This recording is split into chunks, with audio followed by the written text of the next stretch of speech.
Black Fears Matter, honoring African Americans' fear and caring for the African American self during a crisis. We are told not to have it. We are told that it can't exist next to our faith. Words chastise us for having it. And we are often told, especially on social media, that it is wrong. What is it? Fear. But we must grapple with this new understanding that it's inappropriate and unrealistic to tell African Americans in particular not to be afraid during a crisis. Why? One might ask. Because first and foremost, we learn that fear is real. Fear is not an alternative fact, if you will. It's actually an authentic, genuine, universal feeling experienced by many human beings, regardless of race, gender, sexual orientation, class, etc. Let me explain further about this point. There is a wonderful therapist or psychologist by the name of Dr. Gloria Wilcox, who suggests that there are 6 major feelings that all persons experience: sad, mad, scared, peaceful, joyful, powerful. Again, those are sad, mad, scared, peaceful, joyful, and powerful. Now, unfortunately, with these feelings, sometimes they are pitted against each other. Let me explain. Western civilization teaches us that sometimes there are some feelings that are good and there are some feelings that are bad. There is, in some sense, a value that is attached to feelings, whereas Eastern civilization teaches us that all feelings are good. In some sense, we are often taught in our society via Western civilization that peaceful, joyful, and powerful feelings are good, but sad, mad, and scared feelings are bad. And in some sense, we then chastise people for feeling sad, mad, or scared. We often even tell persons that if you feel sad, mad, or scared, that must mean you don't have enough faith. And so what we must contend with is this idea that all feelings matter. It is a myth in the practice of spiritual care that we must shift people from feeling sad, mad, and scared and immediately move people to feeling peaceful, joyful, powerful. And that's our moment, if you will, in that we learn that all feelings matter. How do we, as spiritual care providers, begin to understand, as Gloria Wilcox promoted, that even if I feel sad, mad, or scared, or for the purpose of this presentation, specifically scared, that is okay. How do I also, as the spiritual care provider, become in touch or self-aware with my own feelings of honoring my own fears and scares and sadness? If I am able to do this, then maybe I would be better able to honor the fear, scares, sadness that other people have, in particular during crisis or a pandemic. Also, another dynamic in this conversation to accept or understand is that all relationships will have some aspect of sad, mad, or scared. How do we interact in relationships with fellow members of our community by also understanding that all of our relationships will, in some sense, go through a cycle of sadness, of fear, of anger even, if you will. I always laugh whenever I hear persons begin to say, oh, I've been married for years and have never had an argument with my spouse. I wonder to myself, is this an authentic, genuine relationship? Gloria Wilcox suggests that Authentic, genuine relationship with other persons means that we are going to have some moments where the relationship becomes sad or mad or scary. And in some sense, on social media during a pandemic, we must begin to also accept that we will be in relationship via social media with community that begins to post about their own sad, mad, or scared feelings. But that doesn't mean there has to be a break in our relationship. How do we begin to honor the voices of our social media community so that our relationship can be based on authenticity and genuineness? There is an African-centered psychologist by the name of Naeem Akbar who even suggests our inability to honor sad, mad, or scared feelings contributes to persons experiencing depression, anxiety, and low self-esteem. Let me say more about this. In some sense, Akbar suggests when we encourage people to only walk in peaceful, joyful, powerful, we, in some sense, deny the humanity of persons by not allowing them to fully experience their sad, mad, or scared feelings. He says, and this may have long-term psychological or emotional effects for persons. We then, in some sense, will find ourselves on a never-ending hamster wheel, forever running and striving to please others, to stay in this peaceful, joyful, powerful moment, to, in some sense, never be our true, authentic, genuine selves. And so in some sense, Eastern civilization or African-centered traditions teach us to resist pitting our feelings against each other. Embrace the both and. Know that during times of a global pandemic named COVID-19, persons can feel both peaceful, joyful, powerful, and sad, mad, and scared. We embrace a both and context, if you will, and resist this either or split in some sense. Therefore, how can we at the same time also honor that people may be afraid and still have faith? Faith and fear can coexist together at the same time.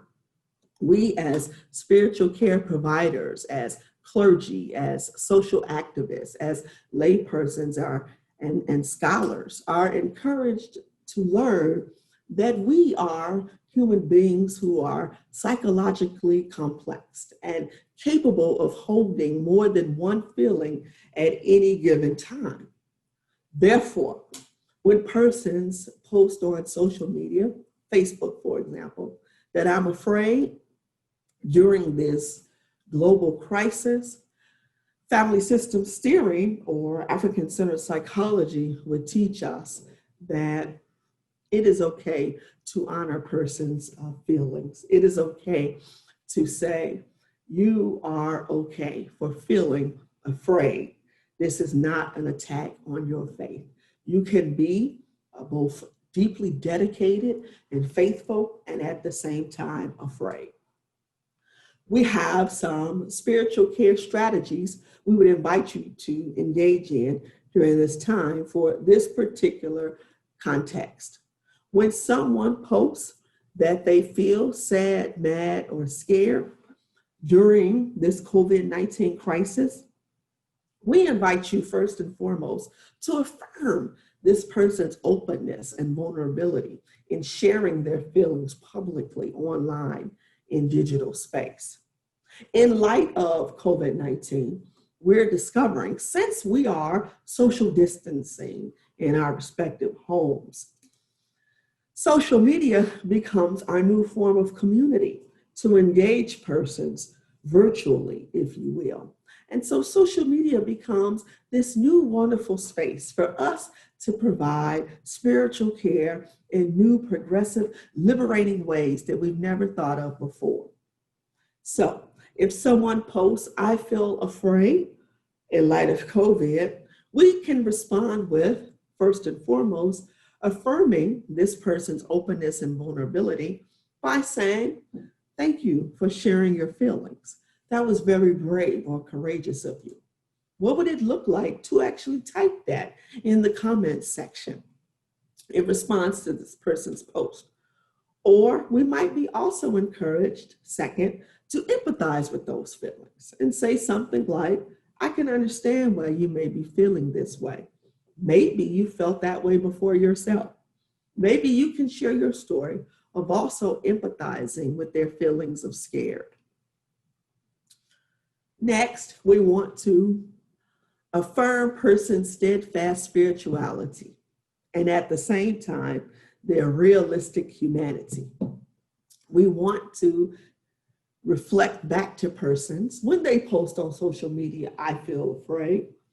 I understand that you are a person of deep faith, and at the same time, you are human. Or in Christian circles, reiterating to persons that Jesus was both divine and human. Even Jesus wept. This becomes pivotal spiritual care online or on social media during a crisis because there's so much bad theology that goes viral, telling persons, especially African American persons in particular, not to be afraid because in some sense, God does not ordain fear. And one's level of fear is then attached to one's level of faith. And so a simple statement that affirms person's steadfast spirituality and at the same time, their realistic humanity does wonders in terms of providing spiritual care to persons online during a crisis. Last but not least, we want to invite you to encourage people to have further reflection by simply saying, I'm here with a virtual listening ear if you want to talk. Therefore, you could take the conversation private and move the conversation to Facebook Messenger, for example, and have now a private conversation with the person to respect the person's confidentiality. It's also important to note that in some sense, there are so many other needs that African American persons have in particular that also in some sense stirs this fear. In addition to being afraid concerning the virus in general, persons also wrestle with, I believe, particular social needs in the midst of COVID-19. I suggest that we begin to, in a new liberating, progressive way of providing spiritual care, begin to minister to the social needs of persons. There are many social needs that African Americans in particular wrestle with during this COVID-19.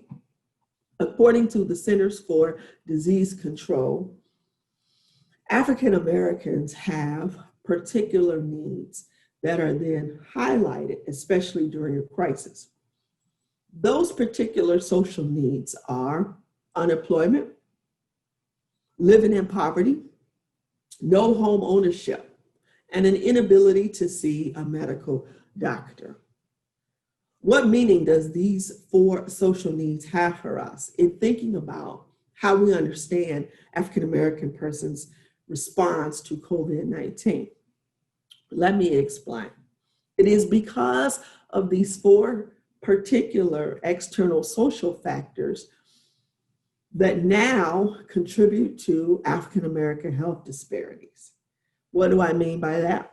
Because African Americans now are at the highest rates of unemployment, living in poverty, no home ownership, and an inability to see a doctor, these now contribute to persons not having health insurance, for example, or not being able to afford being able to go see a doctor. What do I mean by that? Allow me to say more about this. According to the Centers for Disease Control, African American persons between the ages of 18 and 34 were 7% more likely to not have a job compared to their white counterparts. From ages 35 to 49, African Americans were always unemployed double the rate of white persons. And as African Americans progress to middle age and senior age categories, they continue to maintain higher rates of unemployment compared to white adults in the same age category. We are now beginning to see now, because of unemployment now, or because persons are living in poverty, unfortunately now they have limited access to health care. And this now creates healthcare disparities. We're also learning that, in some sense, another dynamic that contributes to healthcare disparities is the fact that many hospitals in African American communities are not equally funded from state and local government compared to hospitals that are in economically affluent communities. Therefore, if I am poor or don't have access to reliable transportation, I cannot leave my community to commute to another neighborhood with a more financially affluent or resource-funded healthcare institution to meet my healthcare needs.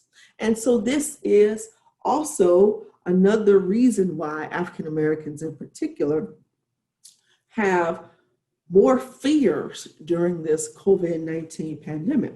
I wrestle with, for example, having a senior or elderly mother with healthcare challenges, how the particular hospital in her neighborhood is not adequately staffed with ventilators, enough ventilators to go around, I should say. And so if my mother were to unfortunately contract the virus, I worried if she wasn't able to commute to another hospital, or if she called 911 and the paramedics automatically transported her to the nearest hospital in her community, would her life be saved, given the hospital in her community is a poor, underfunded, understaffed hospital? It contributes to the social dynamics of healthcare disparities that also lends itself to me and my family continuing to have more fears.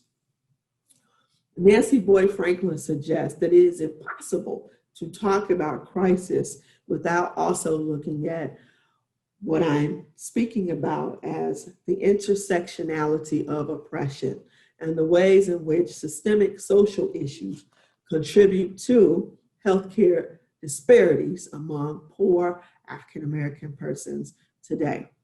And so we began to see, in light of our social issues or social needs that African Americans experience today, it's hard to then say to Black people, do not be afraid in light of COVID. So, spiritual care strategy number 2. When African American social media users post concerns about economic disparities, we invite you to respond with, first and foremost, acknowledging and empathizing with the pain and fear that these disparities cause. Ask how and what type of social support services would be helpful to persons during this time. Don't assume. If the person inquires, you could either on their specific page or privately in Facebook Messenger or any other social media private messaging inbox, give them referrals to unemployment resources or resources and social service agencies that address poverty, or resources and organizations that address providing grants or financial funding for those who own homes during this time and have unfortunately lost their employment and can't afford mortgage payments or tax payments on their home. And also free resources for medical care that persons in economically depressed communities can also receive. We also invite you on your own social media page to intentionally share posts about economic resources that ones on your friend list can then entertain.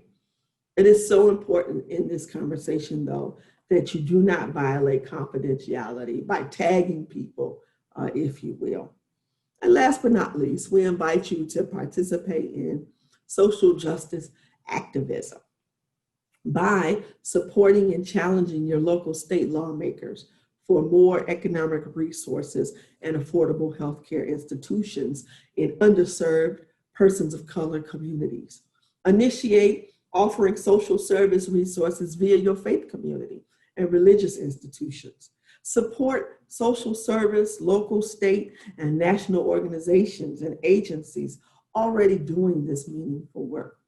And post about the importance of social justice advocacy online so that we begin to hold family and friends, community members, laypersons, clergy, and our faith communities and scholars accountable for joining us in this work.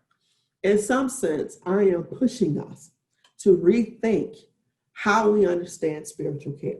Spiritual care must become about more than simply prayer or reading of scriptures from a holy text with someone. Spiritual care also encompasses a social justice element or dynamic to it. In some sense, from a Christian context, I take serious Luke chapter 4, verses 16 through 18, where Jesus invites persons to remember that the ultimate mission of the gospel is to provide for the social needs of persons, to give recovery of sight to the blind, to, in some sense, proclaim that those who are incarcerated have liberation, to feed the hungry, and to forever bring about justice in our society. Now, what also contributes to persons, particularly African American persons, experiencing fear in light of our recent pandemic is an understanding of psychosocial human development. Let me say more. Erik Erikson, a famous psychologist, in his book, The Life Cycle Completed, suggests that there are stages that persons experience what we call psychosocial crisis that they must overcome at each stage of development, from childhood to adulthood. And Erik Erikson suggests that there is an ultimate fear that persons have at each stage of development. So whether you are a child trying to overcome a psychosocial crisis, he states at the child age category, this child can still be afraid of not overcoming that crisis. And likewise, he begins to suggest that there are also fears that adults begin to experience at this stage as well. Fear is not just something, Erik Erikson suggests, that children fear and experience, but fear is something that adults also experience in the adult stages of human development. Let me give you an example. Erik Erikson suggests one of the biggest fears that your early adult from ages 20 to 30 experience is, will I have and find intimate social relationships? Will I be able to form intimate social relationships with others in my same age category? Now, this is very important to understand because in some sense, there is ways in which we chastise our younger adults on social media today for ignoring social distancing and staying at home orders. We tend to chastise particular youth or young adults when they ignore these social distancing or stay at home orders, not understanding that they have something, from Erik Erikson's perspective, innately inside of them at this particular stage of human development that says your ultimate goal is to find connection and intimacy. In Chicago, during the height of the COVID-19 crisis, there was negative attention given to an African-American young adult who threw a party at his home when his mother was not present. And a video of this party went viral on social media, and tons of people began to chastise him. The mayor of Chicago herself, Lori Lightfoot, even came out with a statement saying that it was so terrible that this gentleman threw this huge party where about over 100 attendees visited his home and began to engage in illicit behavior by maintaining close contact with each other and dancing at this party. Unfortunately, no one seemed to ask the question of why. Why did these individuals gather at this party on April 25th, 2020, at the height of our COVID crisis, and decide to say we would rather risk catching the virus and being together rather than staying at home? From this Erik Erikson perspective, I would say it is because of this internal drive to gain intimacy, to gain connection. And how do we begin to speak to that? This fear of not being able to gain intimate connection rather than chastise young people. How do we begin to journey with our young adults and speak to this fear instead of being judgmental or pointing the finger at folks? It's also important to note, Erik Erikson suggests that persons also experience fear who are middle-aged adults, if you will.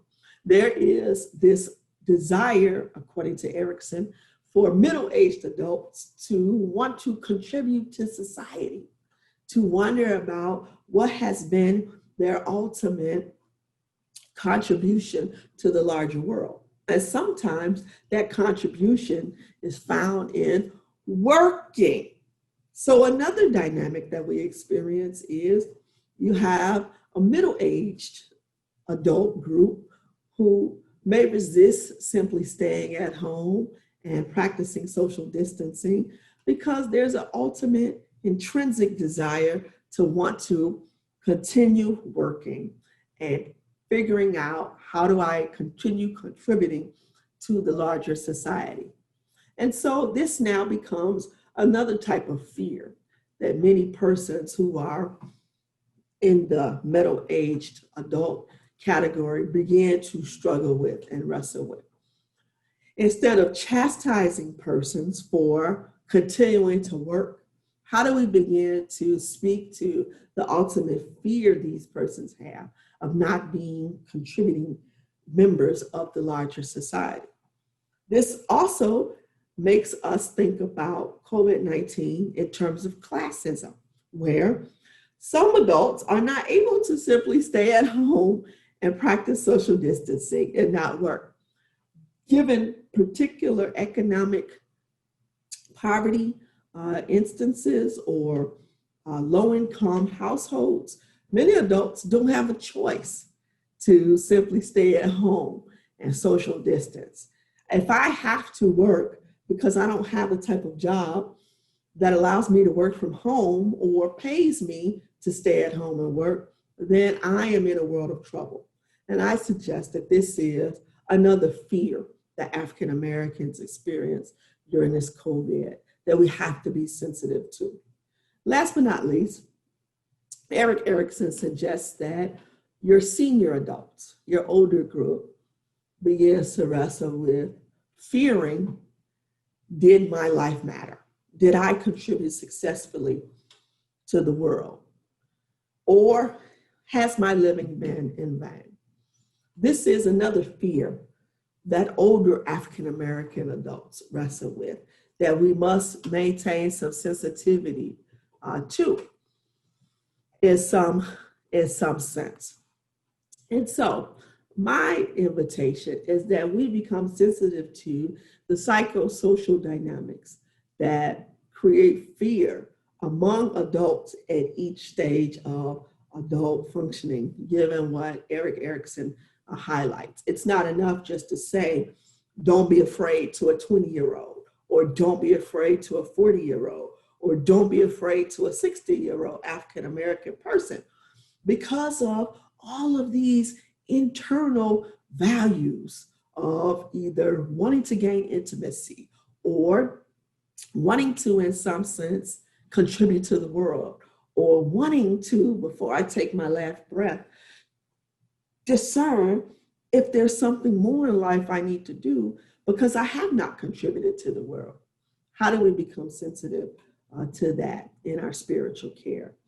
These are, in some sense, Eric Erickson suggests, emotional issues that African American adults, whether you're younger, middle-aged, or older, wrestle with. And how do we begin to provide spiritual care to persons in light of these emotional needs? So I suggest spiritual care is not just focusing on religious needs, not just focusing on prayer, not just focusing on reading of scripture, but spiritual care in our ever-changing progressive world should also highlight meeting the social needs of persons and meeting the emotional needs of persons. It's important to note here that emotional needs have also been compounded by this new term that we experience, even in the midst of COVID-19, called racial trauma. African Americans now, even in the midst of COVID-19, must wrestle with the racial trauma of police brutality, the second virus that is existing right now that African Americans must face. Some people think there's only one global virus or pandemic that's happening, and that's called COVID-19. But in African American circles, we believe that African American persons in particular are wrestling with two pandemics, COVID-19 and police brutality. And so it's very hard in some sense to not talk about emotional needs without also talking about the ways in which racial trauma contributes to the emotional health of African Americans and thus creates even more fears, if you will, in our African American communities. Psychologist Monica Williams requests that we begin to rethink the ways in which racial trauma, either through direct experiences of police brutality, involving persons like just this week, our brother Jacob Blake, and in addition to subversive or subtle racially based microaggressions that occur to African Americans in daily living, contribute now to African American persons now wrestling with emotional needs. So, how do we begin to provide spiritual care to African American persons who wrestle with fear in light of emotional needs? We suggest a couple of strategies. Spiritual care strategy number 3 is to acknowledge the adult psychosocial crisis that many African Americans wrestle with and empathize with these fears and how these fears impact persons who must contend with these even in the midst of COVID-19. So on social media, you can ask reflective questions to help adults begin to brainstorm creative responses to their respective psychosocial crisis. Let me give you an example. If you want to minister to a young adult who is wrestling with not being able to be in community, face to face with loved ones, who are wrestling with lack of intimacy during this time. A simple, loving, empathic statement such as, I understand that you wish to be with your family and friends right now. I understand that this is a very lonely time. Could be very, very helpful. Also, this understanding that, hey, I know you're a middle-aged adult, and I understand that you're feeling like you have no purpose right now.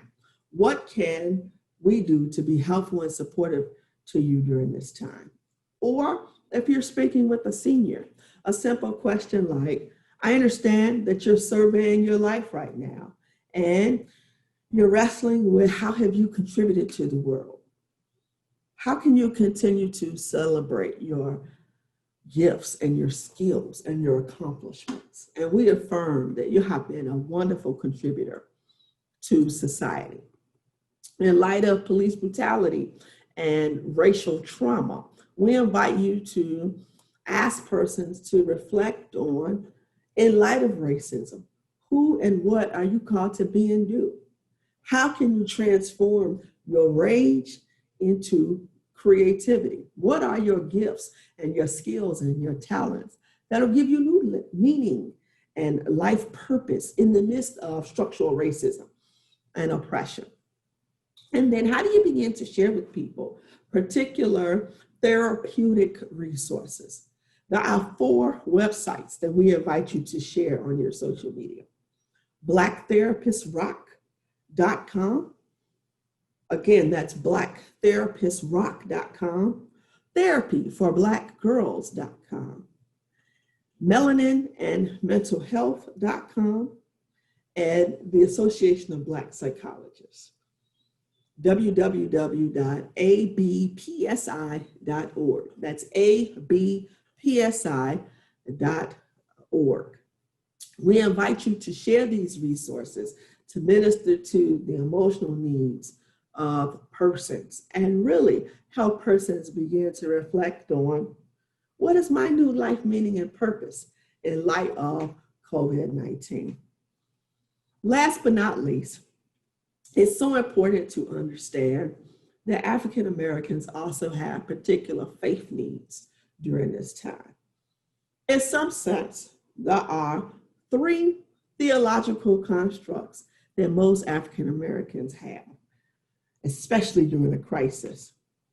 Some believe that COVID-19 is a punishment from God. Some believe that COVID-19 is in some sense a test that African American persons need to overcome. And last but not least, some believe that COVID-19 is a simple virus that has nothing to do with God at all. There's a sense of indifference in response to the virus. And so we invite you to think about how you can provide spiritual care to persons that attacks these unhealthy spiritual care responses. In some sense, please do not post statements that support these inappropriate theological constructs. Resist yourself posting and commenting that COVID-19 is somehow a punishment from God in response to sin. Resist posting and commenting that COVID-19 is a test or a battle that one must overcome because God, in some sense, has made a wager with the devil on person's behalf. Share posts and Christian scriptures that in some sense draw attention to God's ultimate love, God's ultimate care, God's ultimate concern. And share in some sense scriptures that promote wearing PPE that is in some sense indicative of God's calling for us. It is our hope that these spiritual care strategies will help you begin to discern that it is so important that we rethink, revision our methods of spiritual care and resist asking persons to ignore their fears during this time. but in some sense, journey with African Americans, persons in particular, around their social needs, their emotional needs, their existential life meaning and purpose needs, and last but not least, their theological needs or fears. Thank you so much.